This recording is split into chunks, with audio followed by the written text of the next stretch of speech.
C'est-à-dire qu'à partir d'un certain moment, quand en Irak commence la guerre et qu'on vous dit 150 personnes sont mortes hier, choc. Après 3 ans, 150 personnes, c'est comme hier. Et le comme hier fait qu'il y a une banalisation. Ce qui est vrai pour le drame humain est vrai pour l'engagement personnel.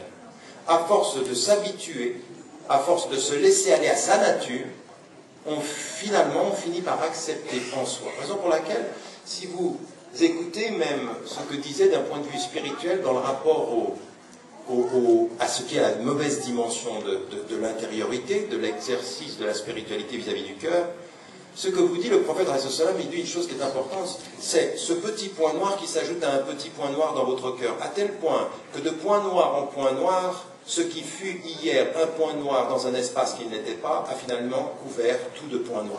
Et quand tout devient point noir, vous vous êtes habitué à des choses, raison pour laquelle Ibn Abbas dit, quand il voit les gens, quelques années après la présence du prophète, il dit, vous faites aujourd'hui des choses, nous quand on les faisait, ça nous apparaissait énorme. C'est-à-dire qu'à force de s'être habitué, le détail qui choque devient un élément normal secondaire. Pour que ceci ne soit pas ainsi, pour qu'effectivement on puisse passer de l'habitude qui endort à la spiritualité qui réveille, il faut vivre la rupture. Et la rupture, c'est de prendre conscience, de se dire maintenant, qu'est-ce que je fais de ce que je pense, qu'est-ce que je fais de ce que j'acquiers, qu'est-ce que je fais de ce que je suis, qu'est-ce que je fais de ce que j'ai. Et vous m'avez bien compris, qu'est-ce que je fais de ce que je suis et qu'est-ce que je fais de ce que j'ai. L'avoir, on a une responsabilité par rapport à ce que l'on a, mais on a une responsabilité par rapport à ce que l'on est. Et donc le premier engagement par rapport à nous qui vivons dans des sociétés qui, à force de nous donner de l'avoir, est en train d'aplanir la question de ce que l'on est. Plus tu as, plus tu cours le risque de ne plus questionner ce que tu es. Eh bien, ce qu'il faut, c'est vivre la rupture et venir à ce que tu es pour mieux considérer ce que tu as. Quel est le principal acte qui nous mène déjà à cette rupture dans notre quotidien? Vous n'aurez rien compris au jeûne du Ramadan, pratiqué par 80% des musulmans souvent, si vous n'avez pas compris que le mois du Ramadan consiste à stopper ce qui est le plus naturel pour vivre, pour te poser la question de savoir pourquoi tu vis. Oui? Parce qu'on vit naturellement, on mange pour vivre. Et tout à coup, l'appel du jeûne est raison pour laquelle vous comprendrez. C'est-à-dire, ce jeûne, il a été prescrit à vous comme il a été prescrit à tous ceux qui vous ont précédé. Pas de spiritualité sans exercice du jeûne. Pourquoi? Parce que le jeûne, il rompt le naturel. Le naturel, c'est de manger. Si je ne mange pas, je meurs. Donc c'est naturel que je mange. Et tout à coup, la spiritualité te dit, cesse le naturel et pose-toi la question du sens de ce naturel. Parce que c'est en... Je me rapproche du micro pour dehors. Vous m'entendez mieux? Désolé pour tout ce que vous avez raté, mais j'ai rien dit d'essentiel. Ça va? Ouf. Est-ce que ça va comme ça? Vous m'entendez mieux? Bien. Donc, la première de nos responsabilités, c'est de questionner nos habitudes et puis de se dire, bien, maintenant je m'arrête et puis je me pose la question de ce que je fais, de ce que je suis. Et avant toute action, avant d'aller aider les pauvres ou de prendre un livre, de s'arrêter et se dire, bon ben, maintenant, ce que je suis et qu'est-ce que j'essaye de faire de ce que je suis. Encore une fois, se poser la question de ce que l'on est, ça ne veut pas dire qu'on est parfait. C'est jamais cela. Celui qui rentre dans son cœur pour chercher la perfection est un arrogant. Celui qui rentre dans son cœur pour faire face à ses contradictions est un humble. L'humilité, c'est de regarder ses contradictions en face, c'est pas de chercher la perfection. Parce que si nous étions dans la perfection, nous ne serions pas visibles. Notre visibilité humaine, c'est la réalité de nos contradictions humaines. Et dans la contradiction, on comprend l'humilité.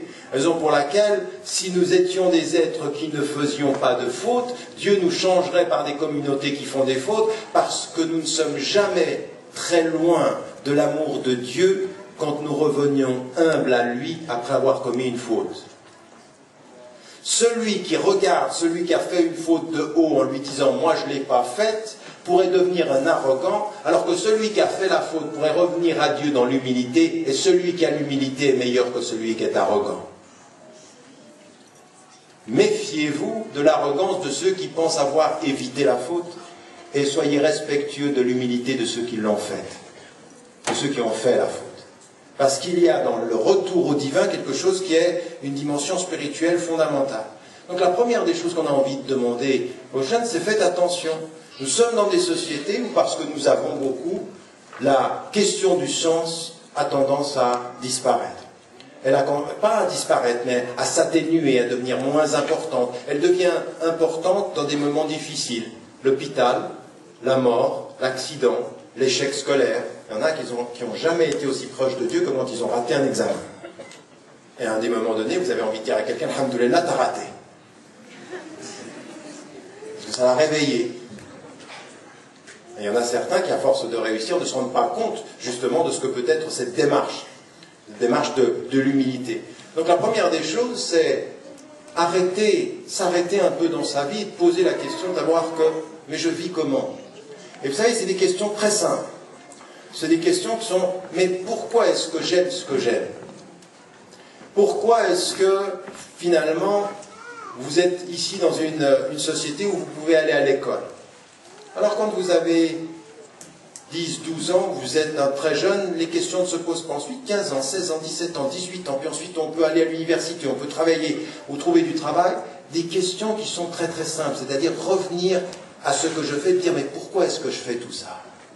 Je le fais pour la réputation, je le fais pour le salaire. Pourquoi est-ce que je fais ce que je fais? Deuxième des choses, même par rapport à mes goûts. Quand vous allez dans certaines cités ou dans certaines banlieues, que ce soit en Angleterre, aux États-Unis ou ici en France, vous voyez des jeunes qui pensent être contre le système avec les moyens que le système a mis à leur disposition pour être contre. En d'autres termes, le système fait 2 fois de l'argent et eux, il faut 2 fois perdu. Parce que le système fait de l'argent avec ce que eux pensent être l'alternative. Mais l'alternative, vous savez qu'est-ce que c'est? C'est donné, offert par les multinationales. Si tu penses qu'en buvant tel produit, en allant dans tel fast-food, tu es contre le système t'a 2 fois trahi. Et toi, tu es 2 fois idiot. Mais ça veut dire qu'à un moment donné, ça commence là. C'est-à-dire que ça commence par s'arrêter, c'est dire, mais là, vous rigolez parce que vous pensez à un certain nombre de jeunes qui vivent dans les cités. Mais si vous observez nos vies à nous, on trouvera toujours ce même type d'aliénation. Comment certains se sont installés, leurs pères, leurs mères sont venus d'Algérie, du Maroc, de Turquie, du Pakistan, ils se sont installés, ils ont travaillé, ils ont protégé leur famille, les jeunes arrivent, commencent à faire des études, commencent à toucher le salaire, et tout à coup ils rentrent dans le mouvement d'ensemble. Ils sont exactement dans les mêmes perspectives, ils rentrent dans gagner de l'argent et faire sa place. Il n'y a rien de mal à gagner de l'argent et à faire sa place, à une condition, donner du sens à sa place et donner du sens à son argent. Le sens, c'est-à-dire quel est le sens, les finalités de ce que je fais. Et aujourd'hui, avant même de commencer toute action, il faut que vous, là, quel sens je donne à ça, à ce que je suis, j'ai envie d'être qui dans cet univers? Envie de gagner comme les autres, et c'est pour ça que je ne cesse de répéter, un jour,